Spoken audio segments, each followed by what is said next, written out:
With that, I'm going to turn it over to Mr. Rodriguez from UT Arlington. All right, thanks, Giovanna. As Giovanna said, my name is John Rodriguez. I'm an associate director in the UT Arlington Financial Aid and Scholarships Office. I'm the associate director of customer service and outreach. I've worked in the UTA Office of Financial Aid and Scholarships for about 21 years now. So as Ms. Giovanna said, all the slides are going to say UTA, but about 80% of the presentation can be applied to any college that your son or daughter may apply to. If there's anything specific to UTA, I'll definitely point that out so you know that's specific to UTA, and I'll talk about how it applies if you go to other colleges, et cetera. At the end of the presentation, the last slides, I'll go into specifically what UTA offers for incoming freshmen for next fall for our merit-based scholarships. But like I said, the majority of the presentation will be very general, and it can apply to any college that you may be applying to. So if you want to go ahead and go to the next slide, Giovanna. Okay. So this first slide is both specific and general. So at UTA, we offer a lot of financial aid each school year. So each year we offer about $35 million in scholarships. So that's scholarships for incoming freshmen, transfer students, current students, the whole time they're at UTA. For each year, we average about $35 million. And then in total financial aid, so that includes scholarships, federal grants, state and institutional grant money, federal loans, federal work study. We offer about $500 million each year to our students here at UTA. Now, it's general because just know that there is a lot of financial aid out there. This is just one example of what we offer. So I know you're attending this presentation because you want to know, what resources are out there to help pay for your son or daughter's college education. So just know that there's a lot of resources out there, and hopefully this presentation will let you know how to access some of those presentations. Next slide, please. Yeah. So the financial aid office at your college, whether that's UTA or any other college that your son or daughter may be applying to, the financial aid office is there to help. So don't hesitate to reach out to the financial aid office at the college you're interested in. If you have any question, there's no such thing as a dumb question. If you're thinking of a question, I guarantee you someone else has had that same question or has that same question. So don't reach out. Our job is to help you find those resources to pay for college. So don't hesitate to reach out. Even if you're not planning to go to UTA, you can reach out to me, reach out to our office. We're always there to help. So, make sure you ask those questions as you have. All right, so before we talk about what resources are out there, we always like to start the presentation to talk about what it might cost to attend college. So we know college is an investment, college isn't cheap. Again, that's why you're attending this presentation, to see what resources are out there. So this is just an example of what UTA's estimated cost of attendance is to attend UTA. So each college that you attend is going to have an estimated cost of attendance that they need to let incoming students, prospective students know what it might cost them to attend their college. So the main components of an estimated cost of attendance is tuition and fees, books and supplies, housing and meals, transportation costs, personal miscellaneous, and then a total estimated cost. So just know that the key word here is estimate. This is not a bill. This is not when you go out to the college's website to look at what their estimated cost of attendance. Don't take that as an exact amount, and that's what you're going to have to pay to attend that college. This is just a guideline to let you know what it might cost to attend, because it's going to be based on your individual circumstances. So the tuition and fees should be pretty accurate, since that college sets what their tuition and fees are. So that should be pretty accurate. So just to give an example at UTA. So at UTA, for the current fall and spring semester combined, if an undergraduate student who's a Texas resident attended full-time in the fall, then full-time in the upcoming spring semester, our average tuition fees would be about $12,208, or about $6,100 per semester if they go full-time. Again, that'll change depending on what college you're interested in, but everything else on the estimated cost of attendance is just that, it's an estimate. So it's gonna be based on your individual circumstance. So books and supplies, some majors, the books may be much cheaper. You can find books very cheap online. You can get them electronically, you can share with a friend. So hopefully you're going to be spending a lot less in books and supplies than what we've estimated. But again, it's based on your individual circumstance.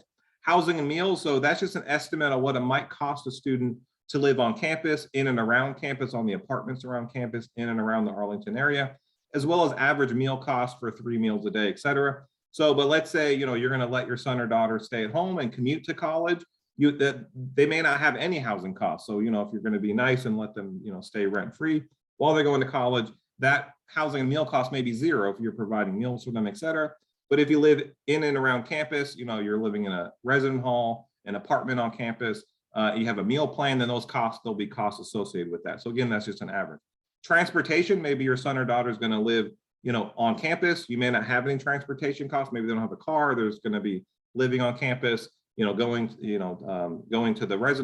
the university center or whatever, what have you, to, go to the cafeteria to, for their food. They may not have a car, may have gas fees, et cetera. But if they're commuting, they may have, routine maintenance costs, gas costs, et cetera.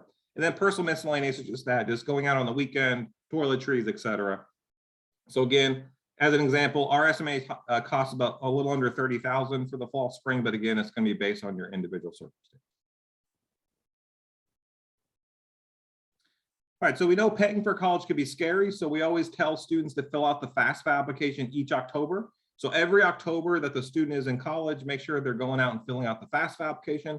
Every October 1st, the FAFSA becomes available, so the student can apply almost 9 months in advance of when they're going to be using that financial aid for that specific FAFSA application. But they're going to go online to studentaid.gov and they're going to fill out the FAFSA. So right now, if you haven't already, I encourage you to complete the 23-24 FAFSA application. That became available October 1st. That will apply you for financial aid for next school year, which I'll go into here in a minute. But then next October, you can apply for the 2024 school year after that. So again, you can apply pretty early, and we recommend applying as early as you can. All right, so as I said, the first step to apply for financial aid is to complete the FAFSA application. So that stands for the free application for federal student aid. The first F in FAFSA is free, so never ever pay anyone to fill out your FAFSA application. There's plenty of free resources out there to help you fill it out. If you have questions, you can go to the financial aid office, for example, in our office. You can go to the financial aid office at any college during their normal business hours, and you should be able to receive assistance on filling it out. Plenty of high schools, Plano may have events where you can show up and get help filling out the FAFSA. You can, contact your high school advisor, et cetera. So there's plenty of free resources if you have questions. We know it can be a complicated application. So as I said, October 1st, the FAFSA became available for the 23-24 school year. So if you are a parent of a son or daughter who is a high school senior right now, then as of October 1st this year, as of last month, they could start filling out the 23-24 FAFSA. That will apply them for financial aid for the summer 23 semester, the fall 23 semester, and spring of 2024. So again, almost 9 months in advance you can apply. So when you're filling out the FAFSA, make sure you list all the schools that you're interested in. So one of the last steps of the FAFSA is to list the school codes or the schools that the student is interested in applying for.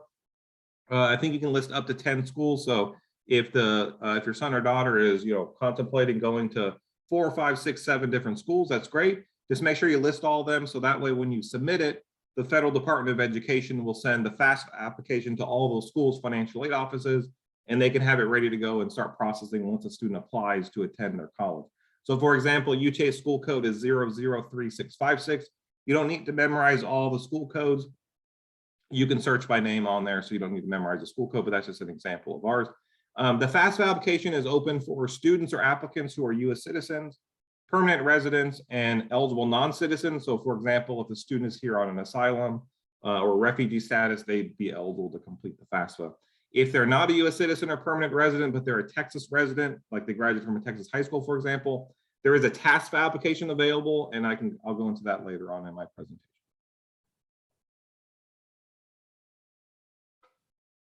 All right, so what will you need to complete the FAFSA application? So the first step, if the applicant has never filled it out, is to create an FSA ID for both the student, and then the parent will also create an FSA ID. This is the Federal Student Aid ID. You'll sign up with your email and then create a password. This is important because this is what the student will use to log into the FAFSA each year. And then even after they graduate, if they want to log in to look at like their loan debt, et cetera, that's what they're going to use the FSA ID. Also sign the FAFSA, the last step.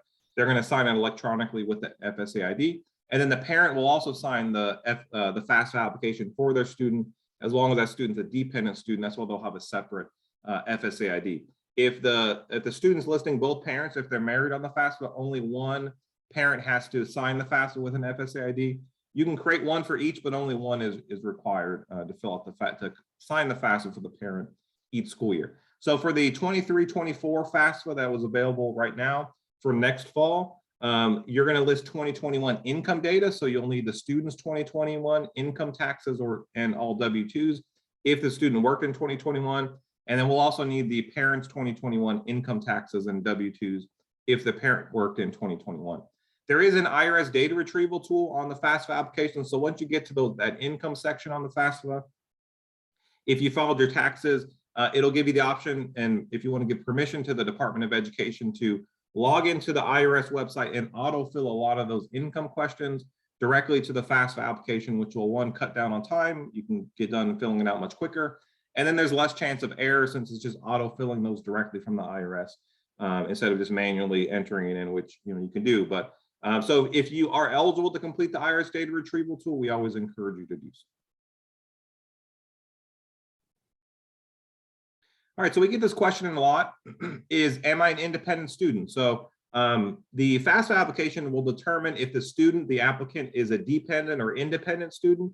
One of the first sections is the dependency questions, and there's about 10 or 12 questions on there. If the student can answer yes to one of those, then they'd be an independent student. If they answer no to all those dependency questions, then they'd be considered a dependent student, and that student would need to list their income information, as well as their parents' income information. So the common, undergraduate college student, they're under the age of 24, they're not married, they don't have children. Even if they're not living at home with their parent, they're still going to be considered a dependent student. So they would need to list the parents' information, but those 10 questions in that dependency question section will tell the student whether they're independent or dependent. All right, so make sure that you're aware of priority deadlines. So there is some limited grant money out there that each college must prioritize early applicants because they run out of funding. So for example, for the upcoming fall 23 and spring 24 semesters, for the 23-24 FAFSA application that became available last month in October, our priority deadline is February 14th, so Valentine's Day of 2023. So what that means is that our limited institutional grant money, our limited state grant money that we run out of, we are prioritizing early applicants who apply prior to February 14th. At UTA, in order to be considered as meeting that deadline, UTA has to receive the student's FAFSA or TAFSA application. We have to receive any requested verification documents, which I'll go into here in a minute. And then we have to receive all required admissions documents like high school transcript, admissions application, admission fee, the application fee, and anything else that the admissions office may request. So the key word here is receive and not submitted. So if you wait until February 13th at midnight to submit your FAFSA, that's fairly early, but you would have missed our priority deadline because it could take a couple business days to process, and we actually won't receive the application until after February 14th. Could take a couple business days. So just make sure to apply way early in advance so you're not running up against some of those deadlines. And then you can check with your college, if you're not planning to go to UTA, on their website, their financial aid office website should have what their priority deadlines are. So you can make sure you meet those. If you apply after the deadline, there are resources out there, just may be more limited, but like federal Pell Grant doesn't run out, federal loans don't run out. There may be other resources, but it's maybe more limited if you miss their priority deadline. So as I stated earlier, a FAFSA applicant may be selected for verification. So the school's financial aid office might request some additional documents from the student once the financial aid office at that college downloads and processes their FAFSA application. So some FAFSA applicants are selected for verification. The school most of the time doesn't select the student for verification. It comes directly from the Federal Department of Education. If you get selected for verification, doesn't mean you did anything wrong. It just means that the Federal Department of Education wants the school's financial aid office to verify certain data points on the FAFSA application. So another good reason to use the IRS data retrieval tool is that might reduce the forms, the documents that the school's financial aid office might request from you. For example, if you use the data retrieval tool in the FAFSA and you autofill a lot of those questions directly from the IRS on like what your AGI is, taxes paid, et cetera, that school is not going to request a copy of your tax return because that's already been verified directly from the IRS. So that's another reason to use a data retrieval tool. There's less forms you may need to turn in, once the school processes your FAFSA application. If you get selected for verification, it doesn't mean you did anything wrong. It's just a randomly selected process. Examples might include like your tax return, a verification of household form to verify who's in your household, and then some other various verification forms may be requested. So if the FAFSA application is selected for verification, the school's financial aid office will notify the student, like we'll email students, we'll send them a letter in the mail, we'll text message students, et cetera. So just make sure you're looking out for that. You can also check with the school's financial aid office maybe a week or two after you submit it, and they can verify if there's any other documents that might be requested. Verification could take several weeks. Another reason why you want to apply early, that way you're not running up against deadlines, maybe tuition deadlines if you're waiting until late summer to apply for financial aid, and you need to turn something in, depending on how busy they are, it may take a couple weeks to process. And the school can't offer the student financial aid until verification is completed if they were selected, so make sure you turn everything in as soon as it's requested from you. So once you fill out the FAFSA application, you're going to receive an email saying congratulations, your FAFSA has been received by the Federal Department of Education, and you're going to see what your EFC number is. So the EFC stands for expected family contribution. Don't think of this as a dollar amount. Think of this more as an index number. That's the index number that we in the financial aid office or the financial aid office at your college will use to determine what financial aid programs that student is eligible for. So the lower that number, the more likely they're going to be grant eligible, whether that's federal grants or state or institutional grants or all three of those, subsidized loan, et cetera. So for example, if you fill out the FAFSA application and you have a 9,000 EFC, don't think of that as $9,000 that the Federal Department of Education is expecting you to contribute to your son or daughter's education. Just think of that as an index number that we use again to determine what the student is eligible for. That EFC will stay the same at all the colleges. So if you submit the FAFSA to 9 different schools, then that EFC number is going to be the same number that is sent to all those schools. If you're selected for verification, if you turn those verification documents into the school's financial aid office and they make corrections to your FAFSA, let's say you misreported your AGI or something and they update that, that could change your EFC number after the verification process is processed. And again, the lower your EFC number is, the more likely you receive grant money. So for example, if you fill out the FAFSA and you have a 0 EFC, that means you qualify for the maximum grants that school offers if you met all their priority deadlines. All right, so as I stated, the FAFSA application is going to ask for income that could be up to 2 years old. So if you're filling out the 23-24 FAFSA application, let's say you filled it out this month, it's going to ask for 2021 income data. So by the time the next fall semester starts, fall 23, that 2021 income data is 2 years old. So a lot can change in 2 years. The Federal Department of Education knows that. We in the financial aid offices know that. So there is a process called special circumstance. Other colleges may call it a professional judgment. What that means is that if there's been any kind of change in your circumstance that's affected your ability to pay for college, for example, if you've had loss or change of employment, death of a parent or spouse, divorce or separation of a parent or spouse, loss of benefits, extenuating medical expenses, maybe you're paying a lot of out-of-pocket medical expenses that your insurance doesn't cover, then you can report that change in circumstance to the school's financial aid office, and they can update your FAFSA with your current situation with some supporting documentation that might change your eligibility. So for example, let's say you fill out the FAFSA application, you list both parents' 2021 income, maybe both parents are working, and let's say you have a pretty high EFC because the income in 2021 was pretty high. But let's say come January, one of the parents isn't working anymore, or they're working a lot less, making a significantly less amount of income, then you can report that to the school's financial aid office, turn in some paycheck stubs, some supporting documentation, and they can update your FAFSA with that current income data. And depending on how much less income's coming in, that might change your EFC number. Maybe it's going to go down, and where maybe based on your 2021 income, maybe you only qualified for loans. But let's say after the income is updated to your current situation, maybe you qualified for a Pell Grant or another institutional grant or something. So again, once you submit the FAFSA, if it changes at all, any of those examples on there or anything else, there is an other, just contact the school's financial aid office. They can discuss your circumstance and see if that's something you can update. All right, so the FAFSA application is going to be your one application that automatically applies a student for a lot of different financial aid programs. So there's not separate applications for these. The Blaze Forward program I'll go into later, that's specific to UTA, but everything else will apply to any college.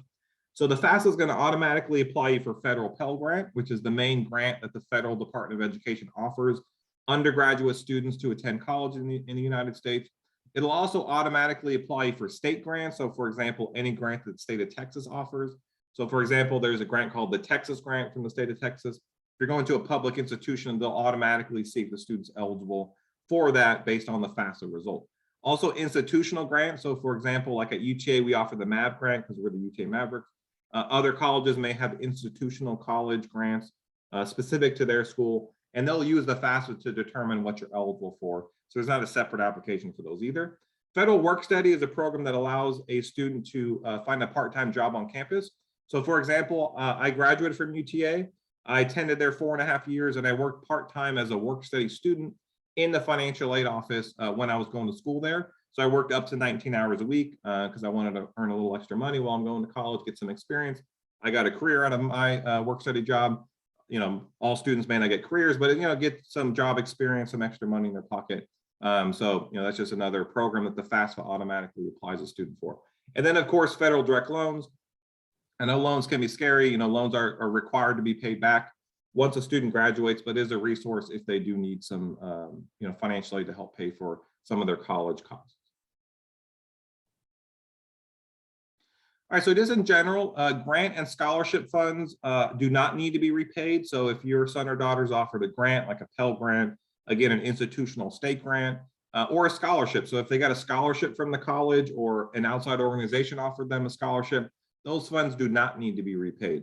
In contrast, loans, as I said earlier, must be repaid starting after the student graduates, or they're no longer enrolled at halftime. So the federal direct loans that the FAFSA application automatically applies a student for are federal subsidized and unsubsidized loan. Both of those, as long as a student is enrolled in at least half-time in college, they're not required to make any payments on those federal direct loans. They would begin repayment 6 months after they graduate or 6 months after they're no longer enrolled half-time in school. All right, so as I mentioned earlier, if a student is not a U.S. citizen, a permanent resident, eligible non-citizen, but they're classified as a Texas resident for tuition purposes from a public college in the state of Texas, they may be eligible to complete the TASFA application to apply for state financial aid. So this could be a large portion of these students are DACA or undocumented students. So those are students who are not U.S. citizens, permanent residents, but if they graduated from a Texas high school, lived in Texas for 3 years leading up to high school graduation, they may be considered Texas residents and pay in-state tuition at a public college in the state of Texas. That's from Senate Bill 1528 that was passed about over 20 years ago. But they wouldn't be eligible to complete the FAFSA because they're not U.S. citizens or permanent residents. But again, the TASFA application, which is the Texas application for state financial aid, would apply them for state financial aid. Make sure you check with the college you're going to attend. Not all colleges will offer financial aid to TASFA applicants. We have, for a long time now, very proud of that. But other colleges may not. So make sure you check with their college financial aid office or check their website to see if they offer financial aid to this population of students. It is a paper application right now, so it's available every October 1st as well. If you can complete a FAFSA application, don't complete a TASFA. Again, this is for people who are not eligible to complete a FAFSA. The state of Texas should hopefully by the end of the year create an online version for the TASFA application, but it's not available yet. I don't recommend waiting for the online because we don't know when that's going to be available. So if you do need to complete the TASFA, I would recommend you do the paper application, and you just need to turn in a paper application to each of the school's financial aid office if you're looking to go to more than one school. The priority deadline is even more important for this population of student, because while the FAFSA application will apply you for federal loans, federal Pell Grant that don't run out, so even if you apply late, you can still get those if you're eligible. Since a TASFA applicant is only eligible for state financial aid, which is limited, if they meet that first priority deadline at that college, their resources may be more limited after they miss the deadline. So again, make sure for whether you're doing FAFSA or TASFA, make sure you meet the deadline, but it's even more important for TASFA applicants. You can go on to College for All Texans. That's the coordinating board for the state of Texas, their website, and you can read more information or get the TASFA application on that website. All right, so this is going to be specific to UTA. So this year we did start a program called the Blaze Forward program. What this means is this is a program that we announced in, I think, March. This fall semester was the first year we offered it. We're going to be offering it for many years to come. Other colleges may have similar programs. They would call it something different, of course. But what this means is that this is going to provide undergraduate students who meet all the eligibility requirements, all the deadlines that I'll go into here on the next slide, with enough grant money or gift aid, which is again, aid that doesn't need to be repaid, enough to cover 100% of their tuition and course related fees for the fall and spring semester. So if you want to get some more information about this, you can go onto our website there at the bottom. But on the next slide, I'll go into specifically what those specific requirements are. All right, so again, this is going to be for incoming freshmen who are graduating from a Texas high school, or if a student goes to a different college and then transfers to UTA, they could also be eligible if they transfer with an associate's degree. So again, if you're a high school senior and you would choose to attend UTA in the fall, you could be considered for this program. All admissions documents must be received by the UTA Office of Admissions by February 14th. Again, that's that priority deadline I talked about earlier. And then all financial aid forms, including the FAFSA or TASFA application, must be received by the Office of Financial Aid by February 14th. Again, just to reiterate, received and not submitted. So make sure you're submitting it and well before the deadline, so you don't run up into those processing times, and we may not download it until after the deadline. The student must be classified as a Texas resident paying the in-state tuition rate. And then the student must be eligible to receive a federal Pell Grant and the Texas grant, which again will be determined by that EFC number on the FAFSA application. The Federal Department of Education won't release what EFC is Pell Grant eligible for next fall until probably February or March of next year. But just to give you an idea, this year, I think the EFC number had to be less than 6,100 to qualify for a Pell Grant for an undergraduate student this school year. Just give you an idea of what that EFC is probably going to be around for next year. And then finally, the household income or the family income must be $85,000 or less. We look at the adjusted gross income for the student and the parent or parents listed on the FAFSA, and it has to be $85,000 or less. And then if we offer the student a Blaze Forward package, they must be at least a full-time student to receive it. What that means is, or what a Blaze Forward package means, is that we're going to offer them typically a federal Pell Grant, a Texas grant, and then we may factor in a merit-based scholarship. And the combination of that package will be at least enough to cover all their tuition and tuition-related fees for the fall and spring semester. So again, check with the college you're going to see if they have a program like this that has an income requirement and that would guarantee to cover their tuition. You can check their financial aid office website for that information. So just some general scholarship tips. Scholarships are based on merit. So while grants and loans, et cetera, are going to be based on income, financial need based on the FAFSA or TASFA application, scholarships are going to be based on merit. So like grades, test scores, essays, community service, et cetera. Check with the college's scholarship office for resources. I'll go into what our resources are in a little bit, but each scholarship office should have, whether it's a PDF or a database that they can access to apply for scholarship opportunities. Make sure you're aware of deadlines. So each scholarship is going to have a deadline, so don't wait too late to apply. Make sure you're aware of those, put a reminder in your phone, make sure you're applying on time so you don't miss out on any money that you may have been eligible for because you missed a deadline. If you're not sure if an outside scholarship organization is reputable, so let's say you go out to Google tonight and Google scholarships, you unfortunately may come across some scams.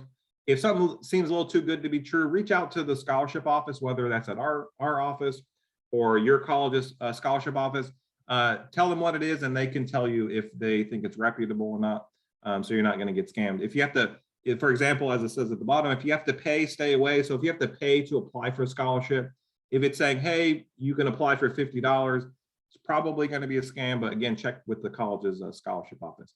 I know some admissions, especially specifically at UTA, is test optional for next fall. What that means is that a test score of an SAT or ACT is not required to be admitted to UTA for the fall semester. That started with the pandemic, and we're going to do it at least one more year.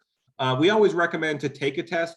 At least at UTA, a low test score will never hurt a student as far as scholarship opportunities. It may not help them, but it's not going to negatively impact them. So we always encourage students to take a test, even if they're not sure if they want to take it.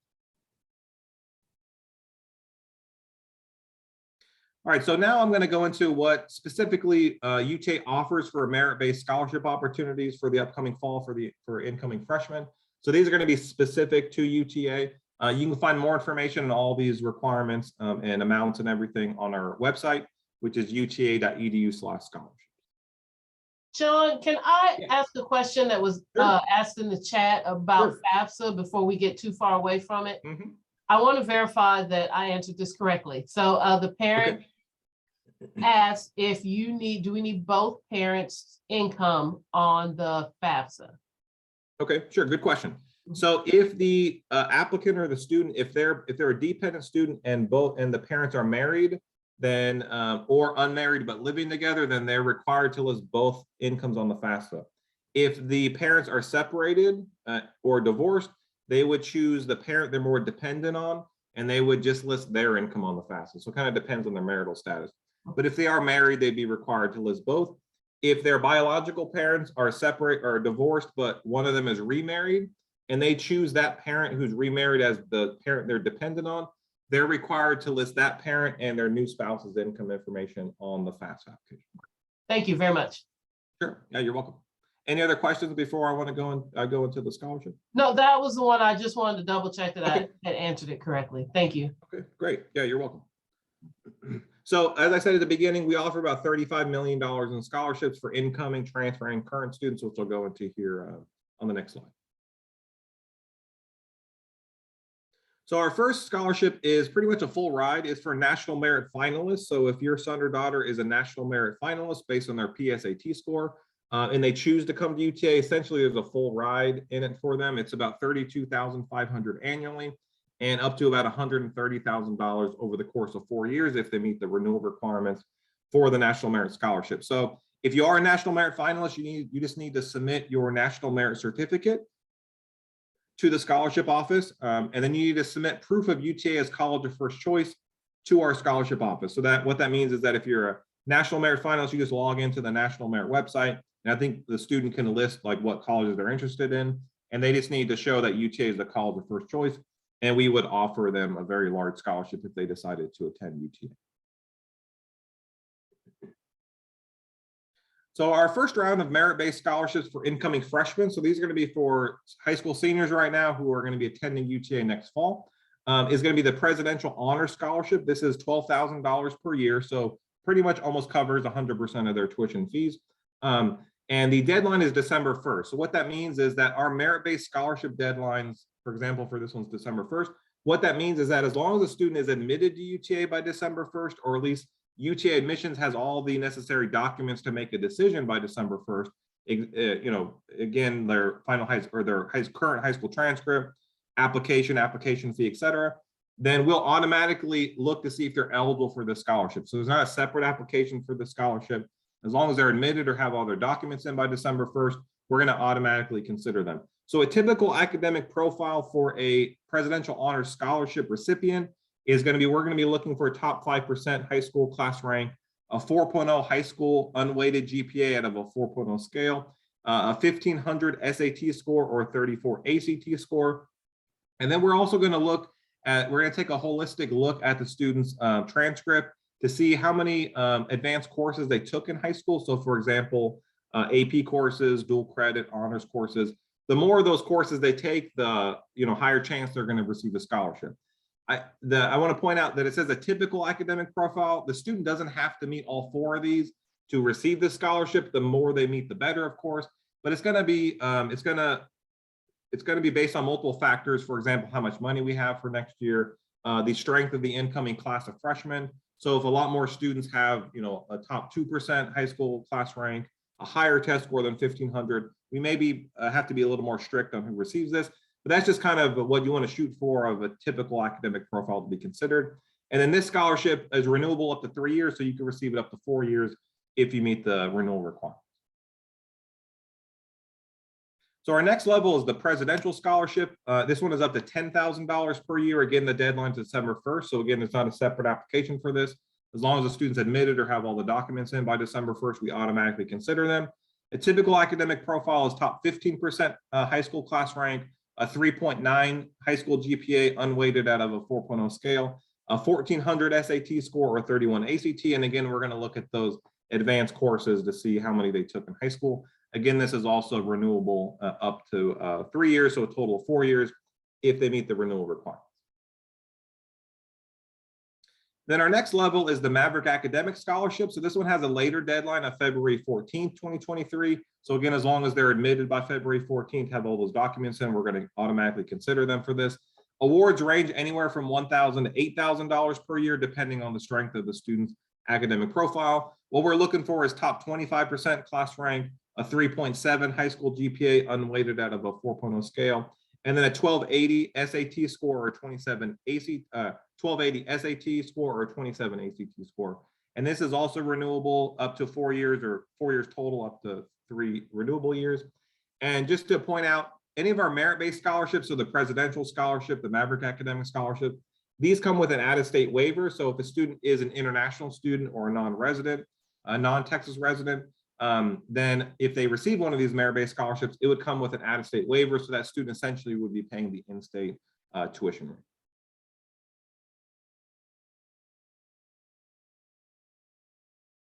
All right, and then we do have a Distinguished Freshman Award. So this is an award up to $2,000 per year. The deadline is September 7th of next year. So this deadline's, even after the next fall starts. What this scholarship is for, this is for incoming freshmen selected for designation through a College Board National Recognition Program. So those are listed on the right, so like Hispanic Recognition Program, African American Recognition Program, et cetera. The only one that the student has to actually be an officer in is National Honor Society. Everything else, as long as they're a member or in the program, then they would be considered for this Distinguished Freshman Award. This is stackable with their other freshman-based scholarships. So for example, the presidential level scholarships, presidential honors, Maverick Academic. If a student met the conditions for all three of those, we're going to offer them one of them. We're going to offer them the one with the highest value. But let's say they also meet the requirement for this Distinguished Freshman Award. This one could be stacked on top of the other one. So this could be an additional $2,000 if they meet the requirements. To be considered, they just have to email the confirmation from the College Board to the UTA Scholarship Office, disproving or showing that they're part of one of these national recognition programs. All right, so we do have a transfer scholarship. So this is if a student decides to go to another college and then transfer to UTA after they attend there a year or two. So there is a transfer scholarship that's available. This ranges from $2,000 to $4,000 per year. The deadline's February 14th for this year. If they miss that deadline, but then get admitted by July 3rd, then they could still receive it, but it would be for a lesser amount. The specific criteria for the transfer scholarship for this year isn't available yet. It'll be on our scholarship website later this fall, but it will be based on the student's transfer GPA and number of transfer credits. Since I know all the students that, the parents I'm talking to, the student is in high school right now. So if they decide to go, let's say, for example, Dallas College next year or TCC and then transfer to UTA their sophomore year, then they would just have to check our scholarship website to see what the criteria is for that year, because it could change. This is also renewable up to 1 year, so they could receive this up to 2 years if they receive the transfer scholarship.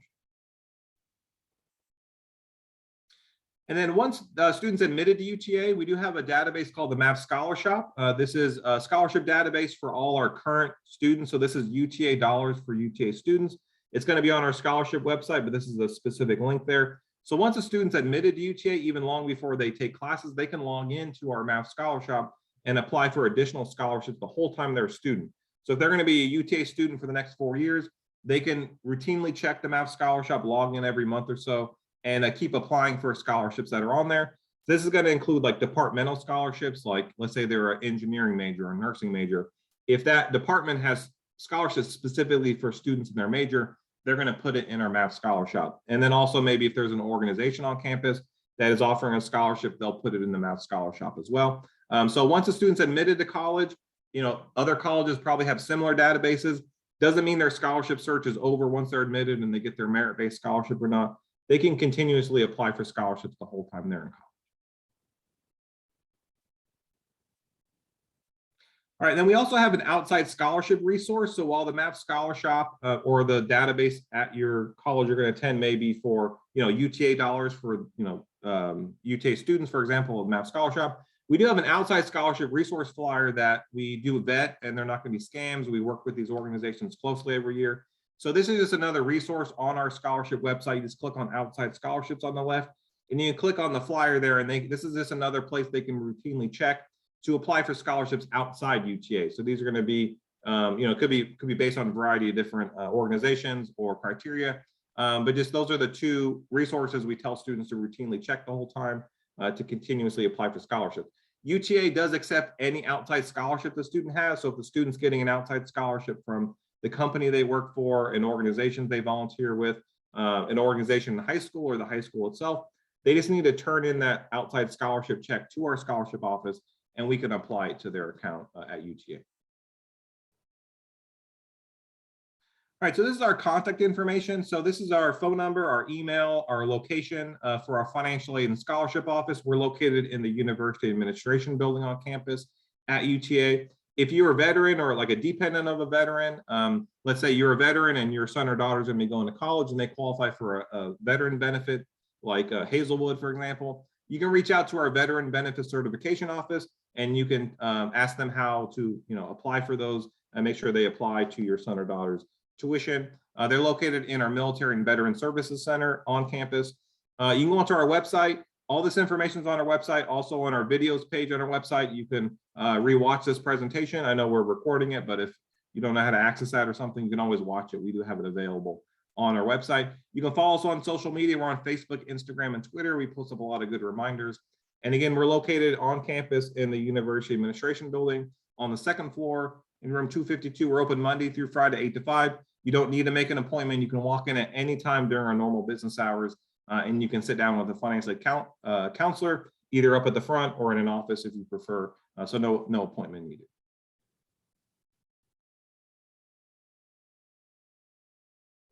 Okay. Well, I appreciate y'all's time. If you have any questions, I'm free to hang around and answer any questions anybody has. Absolutely. I'm going to. As Mr. Rodriguez said, much of what he talked about was UTA specific, and UTA is one of the top 10 schools that our Plano Senior High students attend. So we are always excited to partner with them. But much of what he discussed also applies to other schools, especially schools here in Texas, things related to like the TASFA, for example. So I'm going to just real briefly show you guys the Plano Senior High counseling website.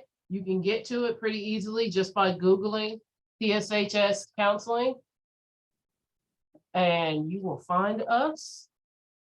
On our website, we have a lot of resources. This presentation will be there. If you click on financial aid, our presentation from last year is there right now, but I'm going to swap that out with this one later this week. And we have lots of financial aid information here for you guys to take a look at. We also maintain a scholarship list that is updated regularly. And I'm going to be adding information about the Blaze Forward program that you mentioned to this list, just so parents know that it's available. So again, there's lots of resources out there. Reach out to a financial aid advisor at UTA. You can reach out to your counselor here at Plano Senior High, and we are all happy to help you guys. Yeah, and I'll go ahead and put my direct email in the chat. So if anybody has any questions, feel free to email me specifically if you think of anything after today. There was one, and I think this is a great question. A parent asked for clarification about the FSA ID, just clarifying that both the parent and the student need those accounts, and that is correct. Right, correct. Yeah. So, and again, if both parents are married and they're listing both parents on the FAFSA, then only one needs an FSA ID to sign it. Doesn't mean both can't sign up for one, but only one's required to sign it. Now, if you do have if a student, if we get the situation, some here, if a student is, a U.S. citizen, a permanent resident, they have a social security number, they fill out the FAFSA, but let's say their parent doesn't have a social security number, they cannot sign up for an FSA ID to electronically sign their FAFSA. The student's still going to list their income and name and everything on the FAFSA. But if the parent doesn't have a social security number, they're going to list all zeros for the parent's social security number. And then when it comes time to sign the FAFSA, the parent will just need to print the signature page. The parent will have to physically sign the signature page and either mail it to the Federal Department of Education, the address will be on there, or they can turn it into the school's financial aid office and they may be able to process it for them. So that would be the alternative to electronically signing if this parent is unable to create an FSA ID. Okay, I think the questions have slowed down, John. This was some great information. Thank you for logging in with us tonight. You'll be hearing from us again. Oh, great. Well, yeah, I appreciate you having me and I appreciate you taking the time and hopefully you learned something. Okay, I think I'm going to say good night because the questions have slowed down.